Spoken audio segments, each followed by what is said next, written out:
Okay, good evening, ladies and gentlemen. Welcome and thank you so much for joining me this evening on the late one in review, where we look at some of the top news. And each week we talk about top news, but this week we've got the biggest top news. And every week, I believe, for the past 2 years, along with Brexit, we have been talking about this particular topic. And sometimes I've been a bit tired by talking about should he go or should he stay or whatever like that. And we're talking about Boris Johnson. And today it has been announced that the Prime Minister has resigned. But he has resigned. But is he still around or what? And I'm sure you may have seen the video today of his speech. And I have just a little clip here, which I'll just play just for a moment. Good afternoon, everybody. Thank you. It is clearly now the will of the Parliamentary Conservative Party that there should be a new leader of that party and therefore a new Prime Minister. And I agree with Sir Graham Brady, the chairman of our backbench MPs, that the process of choosing that new leader should begin now. And the timetable will be announced next week. And I've today appointed a cabinet to serve, as I will, until a new leader is in place. So I want to say to the millions of people who voted for us in 2019, many of them voting Conservative for the first time, thank you for that incredible mandate, the biggest Conservative majority. I'll just stop it right there, and we just finish that stop hearing, and I'll just bring in my guests, ladies and gentlemen, and we just go for a show tonight, and we have a discussion on this whole thing. First of all, let me introduce Mr. Mike Ricketts. Mike, how are you doing, sir? Hi, very well, thank you. Good to see you, Sylbourne. Awesome. Have you got your suitcase? I'm staying. I want to see there's the about show. 40, there's about 40 jobs going in, 40 jobs going.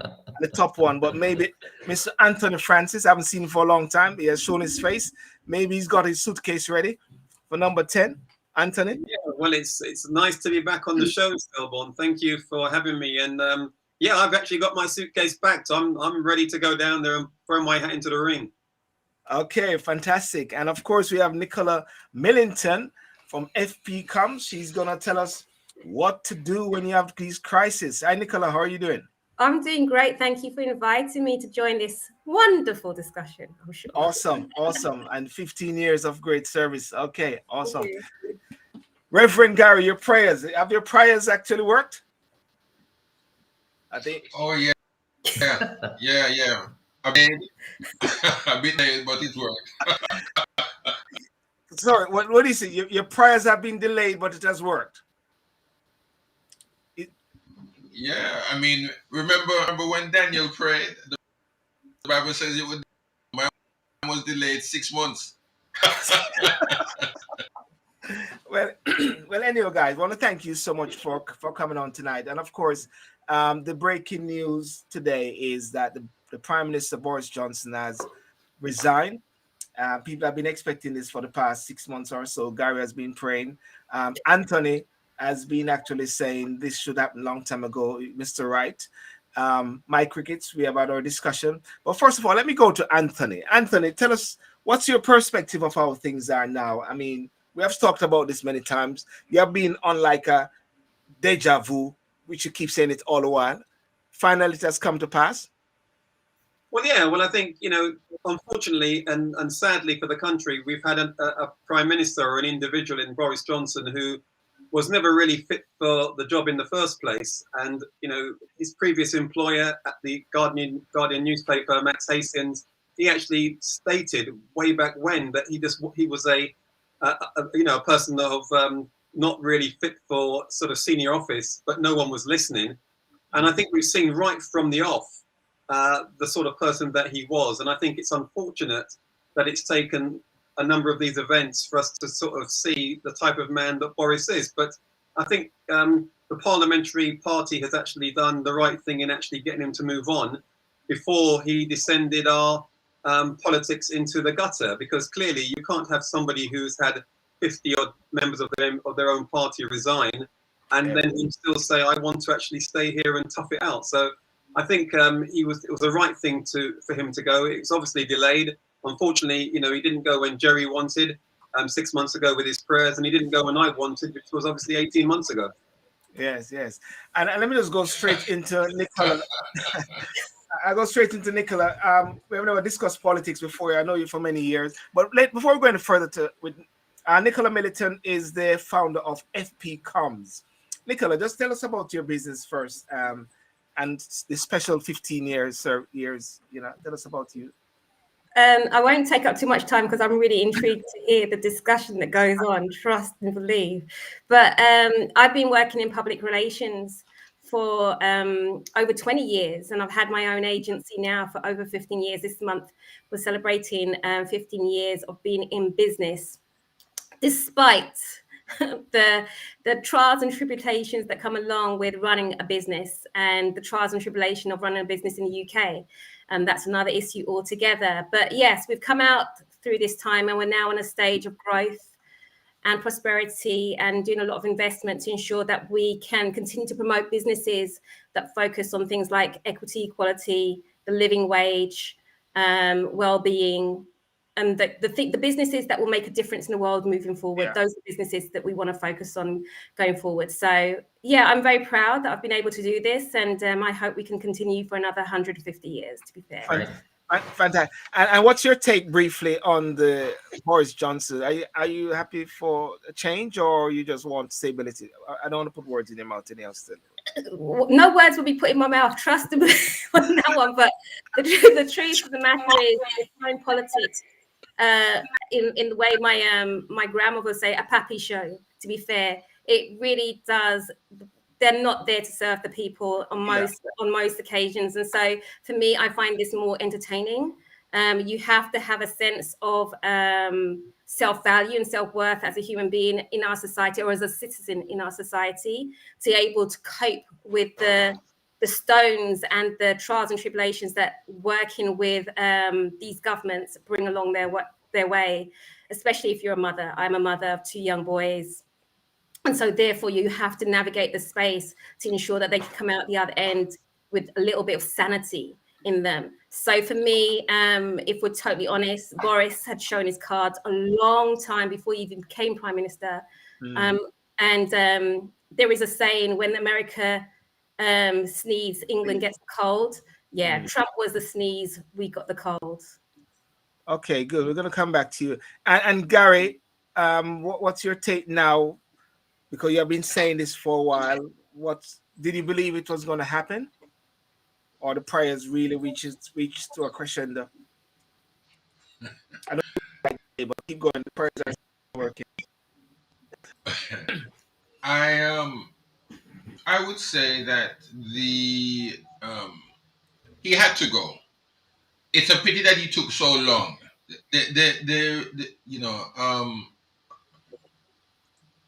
Really, what can you say? I mean, you can't can't comment on rubbish, can you? I mean, you can't. There's very little you can say to kind of make what's happened look any good. I mean, the whole world is flabbergasted that he's lasted this long anyway. And based again on what Anthony said, on what his previous employer said, that it was only a matter of time before Boris would really put for himself. So it had to happen. Sorry, it had to go this way. I've from the last time Anthony was here, which was when, probably 2 years or a year and a half or a year back, I've been saying that he needs to go. Boris needs to go.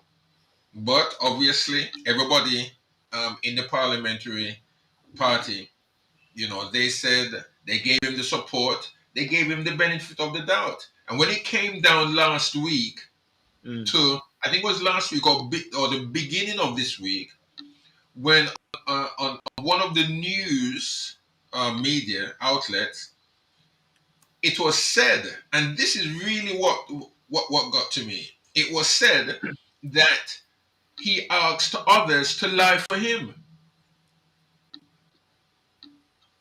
I don't know if you heard that part, But but I there think, was I think that's one of the thing where Rishi Sunak and Sajid Javid has been saying that they feel like they have been saying things and they got this assurance.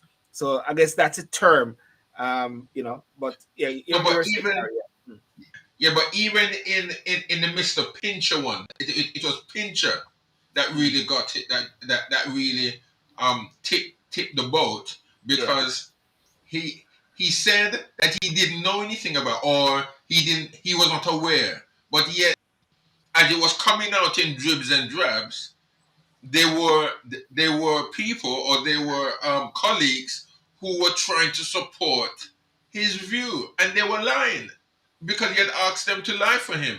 Now, I mean, he's lied in the past. He's tried to cover up everything that he has basically touched, yeah. and then in the wash, it comes out that he knows everything about.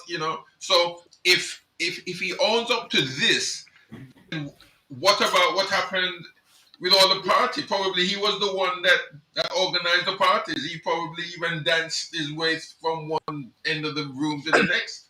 Okay, thanks for that, Mike. Do you think that everybody's actually gunning for Boris? It gives the impression that the government is run by a president and he's the only person, that Boris is going now and everything will be all right. I think it's convenient. Look, Boris has his problems. He definitely had them from the start. Everybody knew that. He was mayor of London twice. He got voted in twice. So, the Conservative Party voted him in as the leader. He's their guy, and they put a certain amount of trust in him, knowing that he could get certain things done, but not that he had honesty, integrity. These things were a little bit sort of wobbly. And I think they've sort of just come to a head now, because I think what happened is people that are close to him, like his cabinet ministers, probably said, look, you've gotten out of this scrape now after the leadership challenge, not the leadership challenge, but where his vote of confidence was done. He got through that, but it did show that about a third of the MPs didn't want him there. Okay, so he probably had a sit down with his guys, and he said, "Look, we got to work this out, right? Because you have got a third of your group that don't want you there. Okay." And it's a significant amount of MPs. And they probably made some agreement that things would go this way, that way. And it probably came to a head because the Chancellor, the previous Chancellor, did say that they were going to make a joint statement about the economy. And he implied there that there was a complete difference of opinion. And it seemed like somebody said, well, didn't you say we were going to do this? And he said, oh, no, we won't do that. We'll just bumble our way through it or whatever, whatever Boris said. And I think that brought it to a head. And, I don't think people want to be associated with that kind of sort of attitude to things. If you go into business with somebody, you have agreements that you make and you stick to them. And sometimes people don't. Yeah. And you have a word with them and get them back together again, saying, look, let's not do that again. Okay. But if it's done again, I'm sure all of us will say, well, that's not on.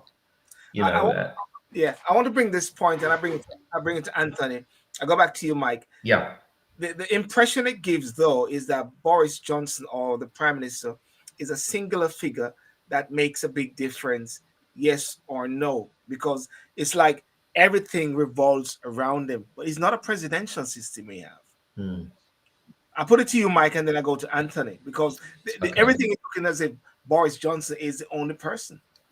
I know. I mean, he's a very he's out there. He's very polarizing, and he's going to be the fall guy. But if you look at Boris's body language when he came out to do the speech, it was just happy-go-lucky Boris.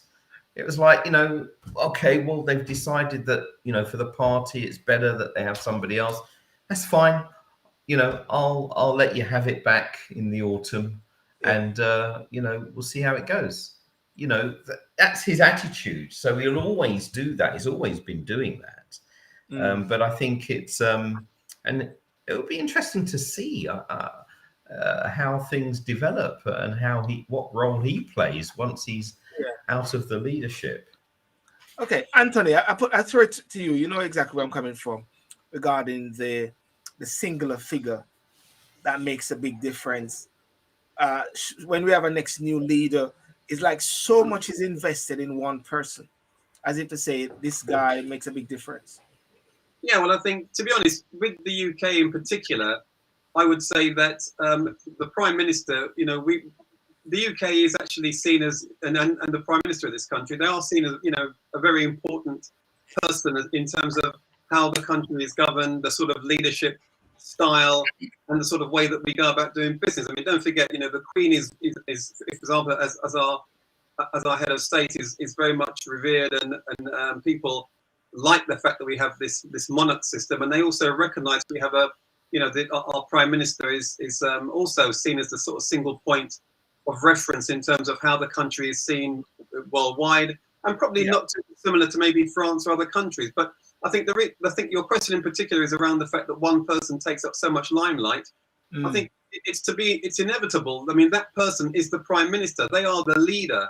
They are the one who is actually setting the sort of the course of travel. That they are the one who is setting the tone about how we go about doing things, in terms of what's already been mentioned around being honest, having integrity and all the rest of it. And I think all that's happened here, sadly, is all of that goodwill that normal prime ministers have when they're in office and when they leave has been shattered a bit by the fact that we've had somebody who has acted in such a narcissistic, such a dishonest, such a immoral, such a corrupt way, that it's really left a really sour taste in terms of people's mouths around, well, hang on a minute, why have we got into this situation in the first place?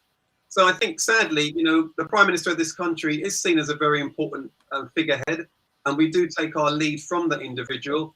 And Boris, has been on the world stage and is seen as a very important person. But unfortunately, as I mentioned previously, his previous antics when he was, in the early days before he even became London mayor, were known, and he's been put up with simply because people saw him as a winner, and because of that, they've got jobs, their careers have prospered, and they've been prepared to turn a blind eye. Well, unfortunately, it's got to a point where people can no longer turn a blind eye, and it's affecting them. So they've decided to hang him out to dry. Ladies and gentlemen, thank you for those joining on Instagram. If you want to see the people live, go on to YouTube and Facebook. And for Facebook and YouTube, I do appreciate if you like and subscribe. And the guest tonight is Mike Ricketts, Anthony Francis, Gary Graham, and Nicola Millington from FB Comms. Nicola, with the chaos, and everybody can agree that there's this chaos in number 10, and it's like it's all over the place. And you're into PR. And I'm going to ask you this question. And this is a question. This is me now. That's me. I got the call today to go to number 10. Yeah. And that's my suitcase right there. And I'm going to be the Prime Minister. What would you advise me after this? What is happening now? What would you say is the way how I should manage myself? Knowing Anthony's out there and Gary praying for my downfall because I'm messing around, and Mike is there watching me. What's your advice now for companies in chaos? And my advice to me. Well, if we stick with the Prime Minister and the politicians for a minute, the first thing is actually they never hire PR agents, because PR agencies are focused on building relationships with the people. And what has become very clear is that politicians are trying to become pseudo personalities instead of serving the people. Ultimately, what they then do is hire people that are classified as spin doctors. So they're not there. Those individuals that people usually say, oh, Alistair Campbell came out and he PR'd him. It's not PR, because PR is not about building a relationship. that what they're doing is damage control. What they're doing is trying to convince you to stand off far enough from them not to look too close. That's not public relations at all. It's like, it's the equivalent of a shark and a dolphin in the sea. We may be both mammals, but we're not the same thing. And that's exactly what Alistair Campbell, Max Clifford, Dominic Cummings are. They are another species. And ironically enough, when I was thinking of the list of names that all end in C, I could think of a few words in C as well about these gentlemen, to be totally honest with you. So that's the first thing to make really clear, that it's not the same thing at all. In regards to yourself, Mr. Sylbourne, you're walking up to number 10 and you're ready to go.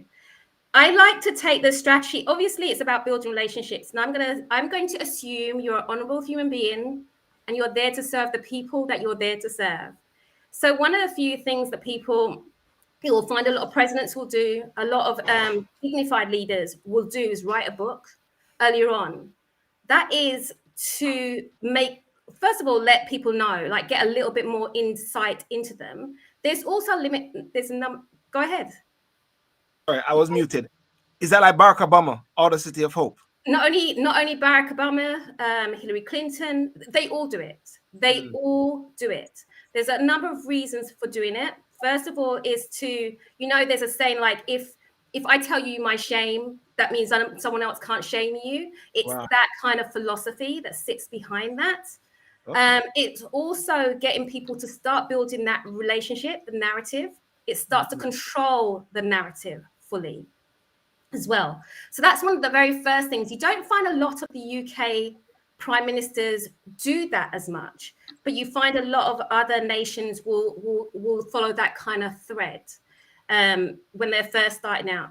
And the next thing is definitely about building that cohort of your constituencies, if you want. So I know actually prior to Boris, and most prime ministers come through a constituency borough, and they build up a following through that area, that community.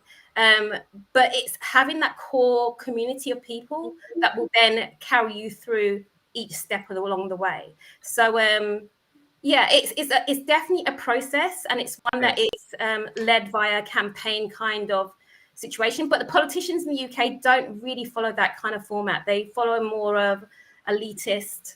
I'm here. I went to this school. I'm brighter, brainier. I can rule, and that then sets a divide between the people that are there to support and their leadership. I hope that helps. Yes. So therefore, what you're trying to say, that it is very important that the higher FP comes. No, because I no. Don't come knocking at my door. Why not? No, because the truth of the matter is they don't want to listen, and that's the difference. That's the major difference, and that's why you have the Campbells and the Cliffords out there to deal with those kind of situations, because they're from the same cloth. And that whole idea of what we do is ensure that actually the relationship, and I mean a real fundamental relationship, makes a difference between having a leadership that lasts beyond your even leading a country. That's not what they're there for. They're there for their own egos. And it's a different kettle of fish altogether. So no, we're not the right agency. No.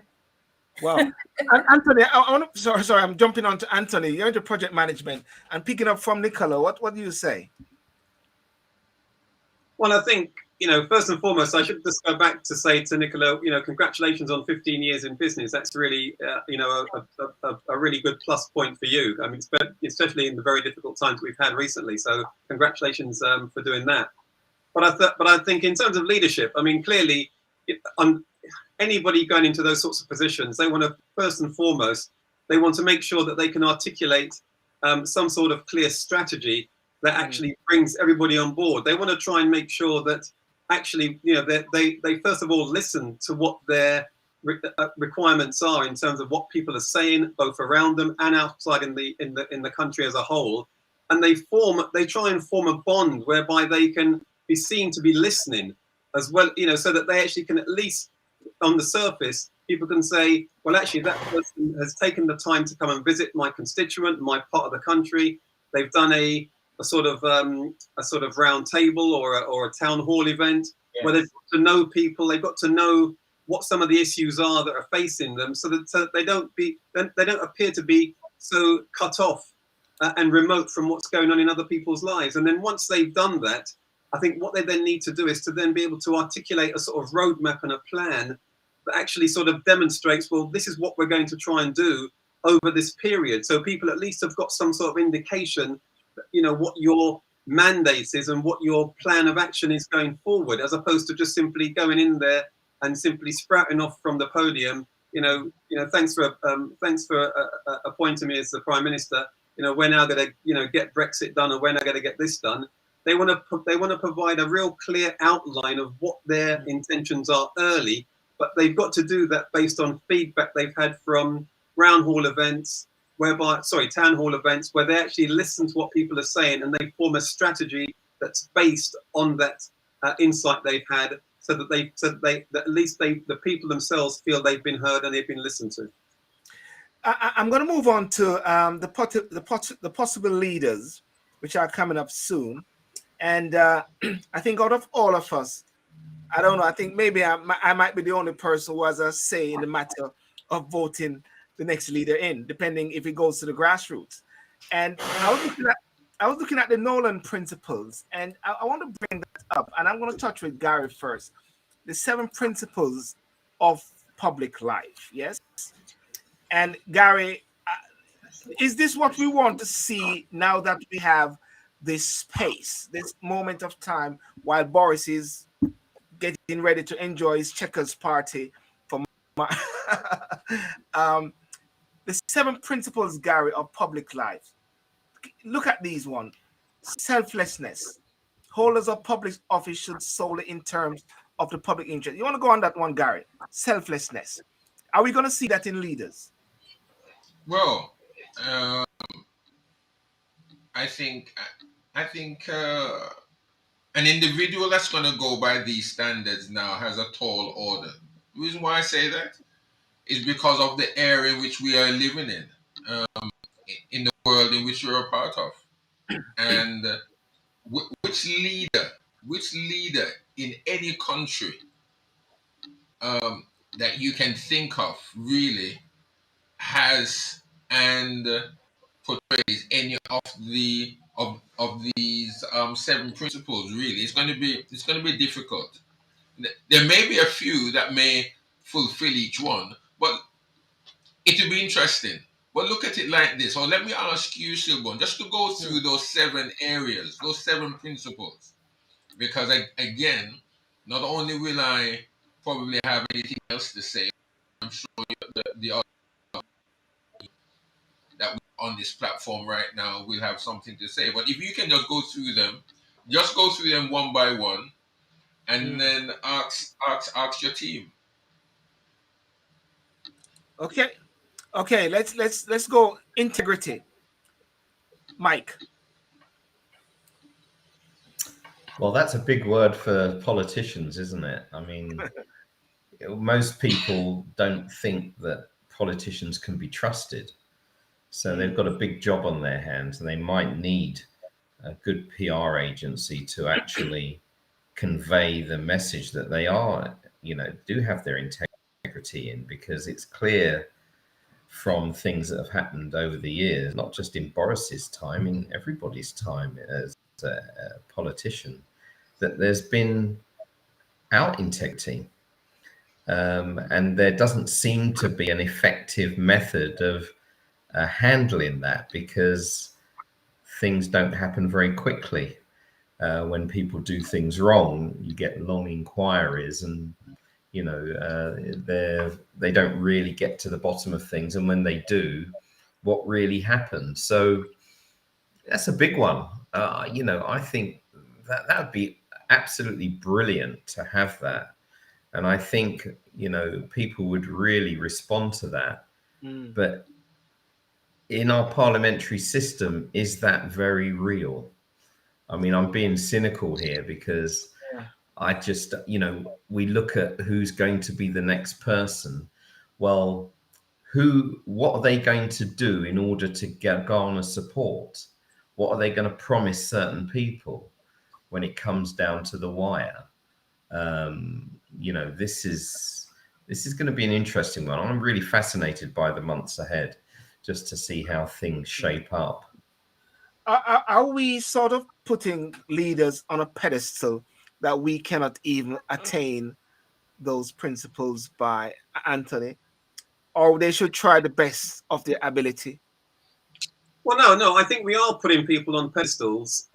Those 7 principles that you've outlined there, they're what I would consider to be the perfect person. But I don't think there is a perfect person out there. We all have our flaws. And as Mike has said, you look at some of these, integrity, objectivity, accountability, openness, etc. We like to think we go in with all of those things. But, maybe I think that overall, we perhaps fall short in terms of 100% of all of them for whatever reason, because of the environment and the culture that we may find ourselves in. We may try and go in there with the best of willis, in terms of high standards for those 7 principles, but we find that we have to fall short on some of them purely in order to get things done. Maybe that honesty, or maybe that accountability, or maybe that openness in certain situations, we want to try and apply that in all that we do. And in some cases, some leaders perhaps do that.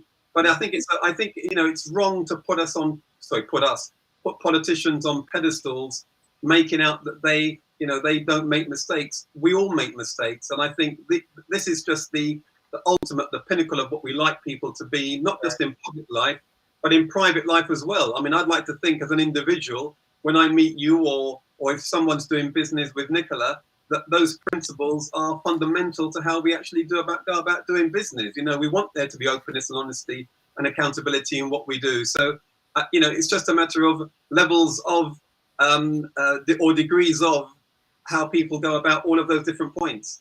Yeah. Nicola, I want to bring in that point to you again, and based on what Anthony just said about the levels, the honesty, the leadership, the openness. Is it that based on degrees, and then therefore you have the accountability to keep them in check? The thing is that Anthony said it. We are flawed human beings, right? Yeah. And all of us, and even I'll go from the business perspective with this. The whole idea, though, is that business leaders and people that decide to put their head above the parapet to run a business, and if they become famous, will always fall short of the people that they will serve. The word that is actually, I feel, missing in there to give a sense of humility is vulnerability. The ability to be vulnerable, to say, I will do the best that I can as the flawed human being that I am, but with humility, I will serve you. And I think what happens is that many of these individuals that want to seek the leadership role, politics and in business, those that go with their ego and go with a bolstered sense of self, for want of a better word, are the ones that also more often than not, do not put good people around them to help them through and navigate them through those challenging times, aka the spin doctors. Ultimately, they have the yes people around them that allow them to continue to perpetuate negative behavior until they crash and burn. And ultimately, like a good accountant or a bad accountant, when a taxman comes to the business owner is held responsible and they become the fall guy, even though everybody else around them has enabled them. So I feel that vulnerability, a sense of vulnerability and humility would add to the ability to find better leaders. So that's just a touch point of that. And then that excludes things like social media. That's another topic altogether. Yeah. That's very interesting. And if we look now, and ladies and gentlemen, those on Instagram and those on Facebook, we're at a point now where the country is about to choose a new leader, a new prime minister. How do you guys feel about not being able to be a part of that? I'll go with you, Mike, first. or do you think are we trusting then all these MPs who have actually propped up Boris for a while? Good point. But I guess the leader of the party is chosen by the party, and then they are accountable to that choice. The country choose their party that they want to, carry out the mandate. So I think there's a good distinction. I don't think the man on the street can choose the leader. The people that are in the group can work out who would be the best leader if they've got good skills on choosing a leader. One would argue they maybe they don't. But I think Boris is a leader, but he's got flaws, and those flaws caught up with him because they didn't gel with the rest of the people that are around him. The next leader, I really don't know who that's going to be. I mean, if I look at the face of it, I think, well, the ex-chancellor comes across as a sort of decent fellow, but what does he do behind the scenes, and what sort of support would he get with the broad base? Because he's going to need majority, isn't he? So, but can those around be trusted?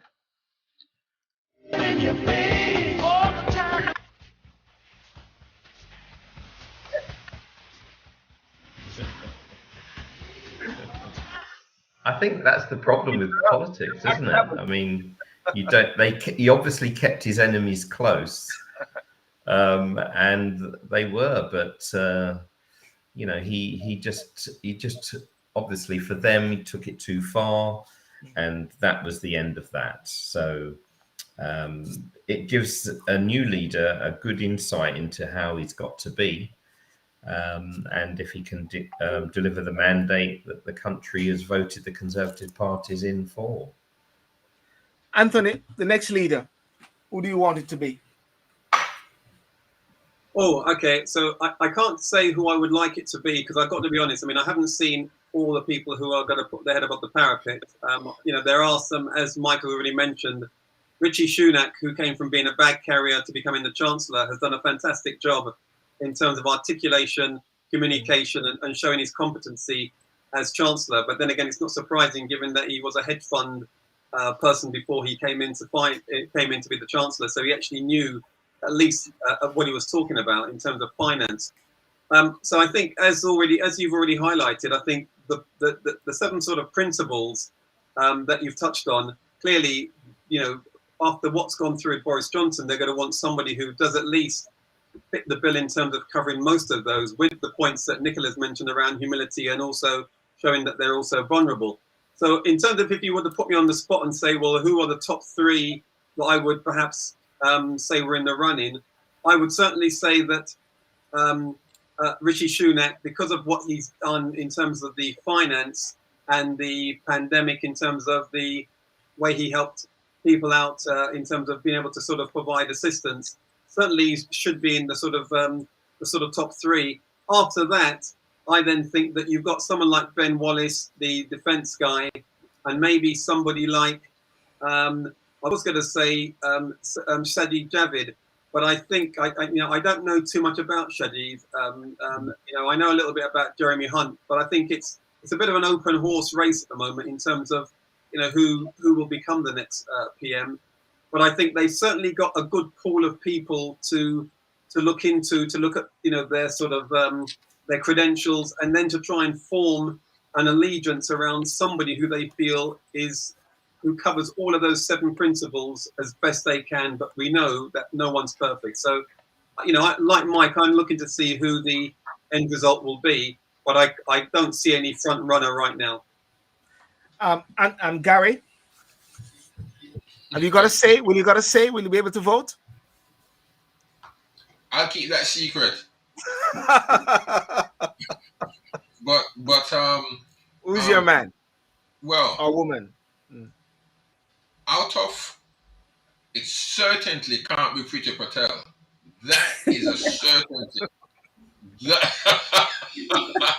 Don't start me. I mean, Don't start me, Jerry. Don't start me on Pretty Patel. come on, Anthony, start, man. I've missed the banter. I miss it. No, It's no, certainty. I can't. I don't want to interrupt. I'll let you continue because I cannot talk about somebody. I cannot talk about somebody who is also incompetent, unreliable, unworthy. Somebody who has no credibility. I mean, we only have to look back at the Windrush saga to see how this particular individual has been totally promoted beyond their station. So I'll leave it there. But I think I'll let you.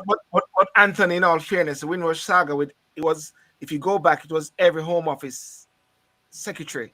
Yes, we're not here to talk about. It's a poison. It's in the poison chalice. No, it's not a poison chalice, Sylbourne. It's not. Okay. I mean, just very quickly on that topic, we all knew what the Home Secretary coming in from Theresa May before her knew what the situation was, and they had an opportunity to actually make certain things right. They, in order to sort out the compensation, address the issues that affected people from the Windrush period, and actually get things done. And all they seem to have done is drag their feet up, and kick things into the long grass when they could have got it sorted. We've seen with Brexit, and we've seen with the pandemic, that when people want to get things done, they can get things done. They can get it done really quick. We've seen when it comes to money, they can find money. The Chancellor found money to pay out for us to sit back and do nothing for 6, 7, 8, 9 months. So money's not a problem. It's the will to get things done. And I think all that's happened with someone like Priti Patel is that she's simply just following the same mantra from what Boris has done. Talk is cheap, and action is far from being done. And Nicola, who you want?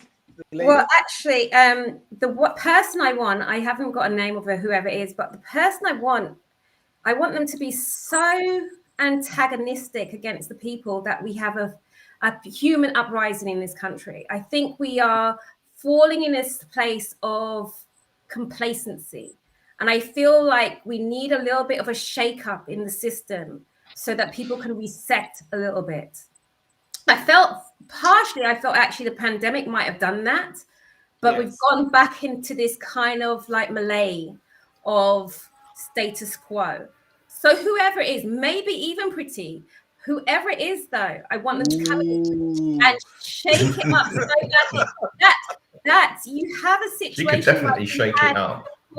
Exactly, Mike, with the poll tax, where it incents something inside of people to mobilize, to create change. I feel that's what we need right about now, especially with the financial crisis that's going on. And especially when I think also that I believe over the next 10 years or so, we may become a country without a royal family. And I feel like the shift is happening with this new generation, and something like this with the right kind of, or wrong kind of prime minister will help push us over the edge to take action.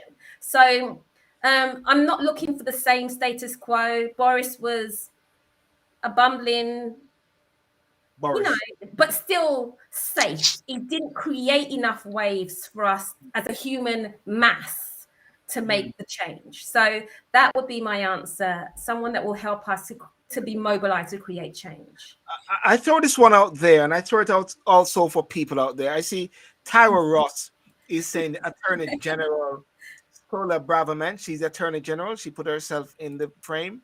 Have you guys have confidence that the MPs of the Conservative Party and the membership of the Conservative Party, if it goes to the membership, will deliver the right person? You guys have that confidence? No. Wow. Mike? Or Anthony, do you want to? That was a definitive no and no explanation. Well, no, I don't want to take up any more time in terms of other people's contribution. But I think, in terms of making the right decision, as Nicola pointed out earlier, the Conservatives are made up of, a number of elitist individuals who perhaps don't. And I think it's been mentioned before with people like even with Rishi Sunak, who obviously has come from nowhere really to become Chancellor, but his personal wealth is astronomical. And don't get me wrong, I've got nothing against people who have been successful. But in terms of understanding the day-to-day issues that other people may have, they're suffering, they're concerned, it's totally remote. And obviously, with the Conservative Party in general, it's a very close-knit old boy network from Eton and places like that. So, you know, you're going to get people who they know, people who they've done business with in the past, people who they've grown up with, gone to school with. So these aren't, you know, so for me, you're not going to get a really an objective set of people who are going to come forward and say this person is the right person for the job. For example, you know, like the person who's just mentioned there, Sula Breverman.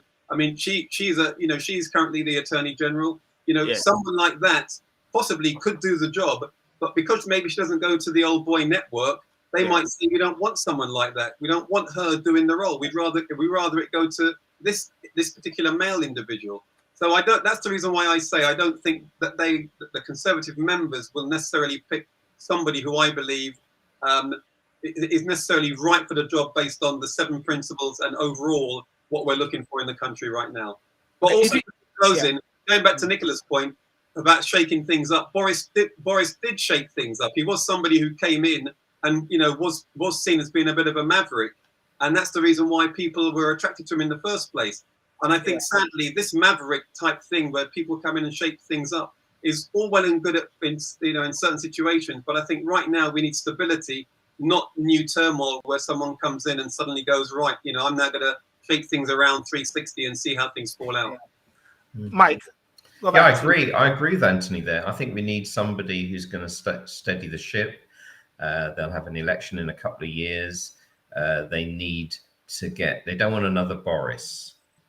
That's basically, you know, they want somebody who's going to really just calm things down and get the mandate delivered that they got voted in on. If they deliver the mandate, then they'll, you know, win the next election, because I don't think there's any competition after that. So if they deliver the mandate, because they had a lot of people that voted for them that went from other parties. So they really need to deliver that mandate because that's what they were voted in on. And they delivered Brexit. You see, sorry, and Gary, go ahead, Gary. Well, that's the reason, Mike, and I'm sure you would agree. That's the reason why they got the mandate that they, because it was the Brexit, and even then, what plan did he have? We now know there was no plan.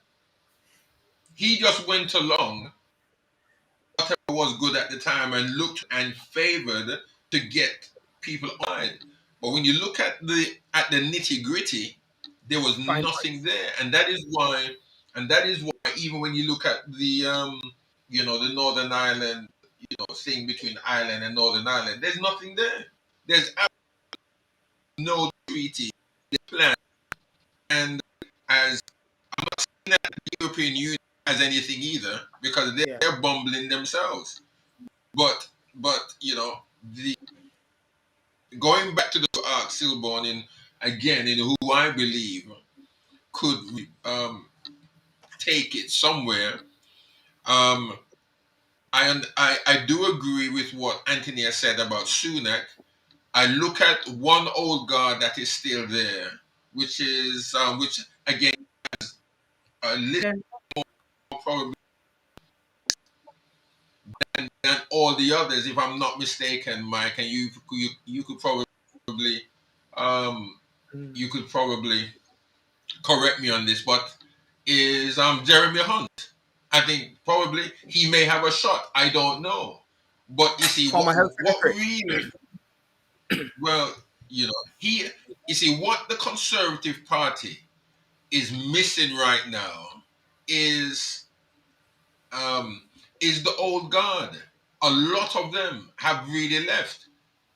The Labour Party, yes, if you're looking at millionaires and well-to-do also, the Labour Party has them. The Conservative Party, all the eggs can be thrown at it to say, well, they're all from Eton, and it's you scratch my back, I'll scratch yours. I've got my billions, you've got your millions. Let's see what we can do if we put our monies together. That's what we can probably say with the Conservative Party. With the Labour Party, They've got different ethos, but it's the same people again. If you want to become wealthy, join a party and be an MP, and then then you'll get money because you'll be placed in the right areas to be well. So parties to Coventry right now, I don't see any difference. The Labour Party is weak. I don't think Keir Starmer is really someone that the country is really geared to receive. And the Conservative Party, well, we can see where that is right now. So I don't know. So Gary, the question which I asked, have you got any confidence in the leadership of the MPs voting in a new leader? Which is, say that again. Have you got confidence in the members of parliament for the Conservative in voting in a new leader, ultimately to be the next prime minister? I don't think so. I don't think so. Again, Jeremy Hunt, out of I think he is, correct me, Mike, but I think he has the years of experience at the top level out of most of them. And if he's in there, he may have a shot at trying to pull the country through. Because really, when you think about it, this country right now, the citizens of this country, of the United Kingdom, they are crying out because of the high cost of living.